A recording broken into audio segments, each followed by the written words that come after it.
Students, again look here. देखिए has law of constant heat summation. Okay, this is very important law. Okay, 100% in coming to examinations related this topic. Okay, anyone questions coming to examination related from this, I mean has law. Okay, इसको अच्छे से आप carefully learn कीजिए. देखिए first law of thermodynamics and was successfully applied in has law. देखिए जो first law of thermodynamics है वो हैज़ लॉ पर सक्सेसफुली क्या है अप्लाइड किया जाता है और या किया था. ठीक है, तो दिस लॉ वॉज है ना गिवन बाय जी एच. देखिए ये जो लॉ है पहली बार जी एच के द्वारा दिया गया था जो कि 1840 में दिया गया था. और on the basis of first law thermodynamics, देखिए फर्स्ट लॉ ऑफ थर्मोडायनामिक्स के बेसिस पर अकॉर्डिंग टू दिस लॉ ये लॉ दिया गया है. ओके, या अकॉर्डिंग टू दिस लॉ, इस लॉ के अनुसार. ओके, तो देखिए if a chemical change take place in 2 और मोर वेज. देखिए यदि कोई केमिकल चेंज आई मीन एक से अधिक बेस में होता है, तब देखिए where in one or several step, जहाँ पर देखिए एक I mean whether in one I mean एक और है ना जो कई स्टेप्स रहती हैं, the total heat evolve or absorb, जो टोटल हीट एवॉल्व होती है या फिर एब्जॉर्व होती है केमिकल चेंज में इज़ द सेम.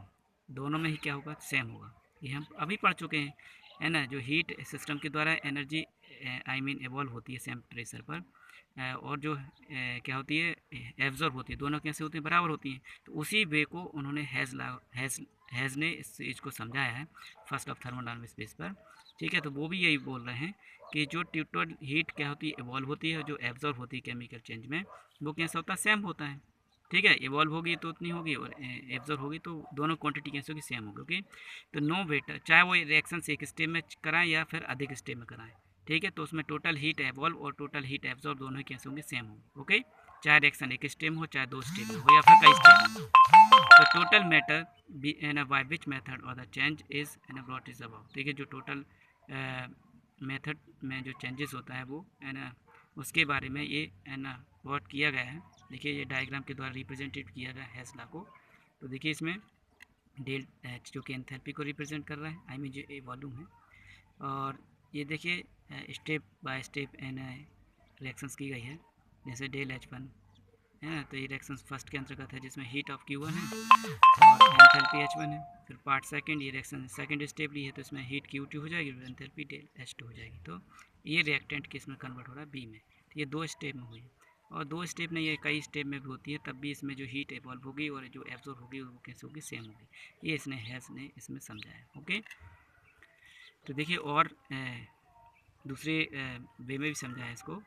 देखिए if a reactions and take place in several step, यदि रिएक्शंस क्या है तो कई स्टेप में होती है, then it's an reactions enthalpy और is the sum of the enthalpy. तो इसमें जो एंथैल्पी रिएक्शंस होती है और सम ऑफ एंथैल्पीज होती हैं ऑफ द देखिए इंटरमीडिएट रिएक्शन, जो कि इंटरमीडिएट रिएक्शंस की होती हैं और बीच में कई स्टेप्स होती हैं. तो स्टार्टिंग फिर बीच में जो होंगी वो इंटरमीडिएट कहलाती हैं. जो स्टेप बाय स्टेप ये इंटरमीडिएट कहलाती है ना, जैसे A1 A2 A3 ये इंटरमीडिएट हो जाएंगी. बीच में भी हम पार्ट डिवाइड कर सकते हैं. तो इसी प्रकार से एंथैल्पी H1 H2 H3 भी हो सकती है. ठीक है ना, तो into which the over all reactions में बी डिवाइड इन दस एट द सेम टाइम. तो एक ही समय पर इनको रिएक्शंस को कई भागों में डिवाइड किया जा सकता है. ओके,